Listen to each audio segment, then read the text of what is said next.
asalaamaaleykum mbokk yi bismillah ci seen xibaaru météo tàngaay bi nag dana fës bu baax ci diggu bëccëg gi waaye tamit dana fës bu baax ci guddi gi jàpp bërset bi température guddi gi mi ngi tàmbalee yokk mbokk yi rawatina ci biir réew mi ñu jàll ci faram fàcc lu ni mel gis ni suñu nataalu satellite dana am niir yoo xam ne dana doxantu ay niir yu sewlee doon nag ci boori bëj gànnaaru réew mi waaye li ci ëpp nag daanaka asamaan su leer la ñuy am bu ñu xoolee sax ci guddi tey gi lee jëm nag ba ëllëg ci suba asamaan su ami tuuti niir ca boori Ndakaaru jàpp boori Louga ak boori Ndar waaye li des ci réew mi yëpp daanaka asamaan su leer lay doon biddéew yi dana feeñ bu baax ci guddi gi mbokk yi température yi niñ ko waxee ci tàmbali gi tàmbale na yéeg bu baax 20 degré ak juróom-ñett la ñuy xaarandi ca boori Tambacounda muy température bi gën a kawe 20 degré ak juróom ba juróom benn mbokk yi tamit dana fës bu baax ci réew mi rawatina ca boori bëj Saalum diggante Sédhiou Kolda ak boori Kédougou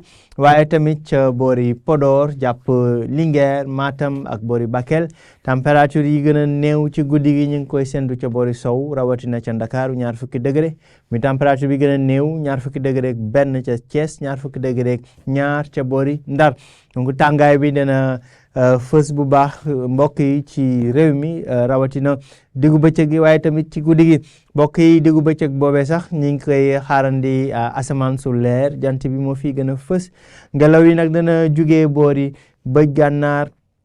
ak boori penku foofee tàngaay nag bu tar lay indi ci réew mi 40 degré ak lu teg la ñuy xaarandi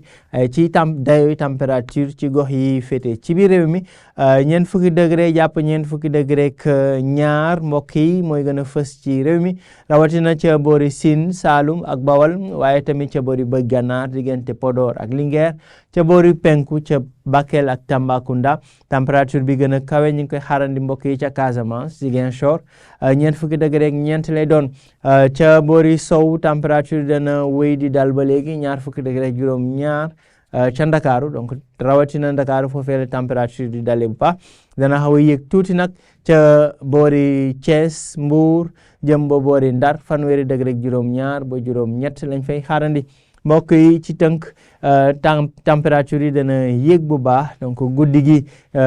tàngaay bi dana fës waaye dana rawati nag ci diggu bëccëg gi température yi dana weesu 40 degré yi ci diggante diggu réew mi jëm ba boori bëj gànnaar ak boori bëj Saalum lii moo gënoon a fës ci xibaar yi wax leen nag ci biir géej daanaka tàng bi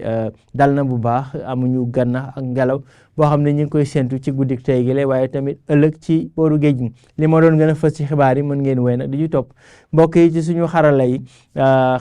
xam ne moom lañ fi teg pour mën leen a jox xibaar saa su ne ci wàllu jaww ji ci wàllu météo ak climat jox leen dig daje ëllëg ba yeneen xibaar météo jërë ngeen jëf mbokk yi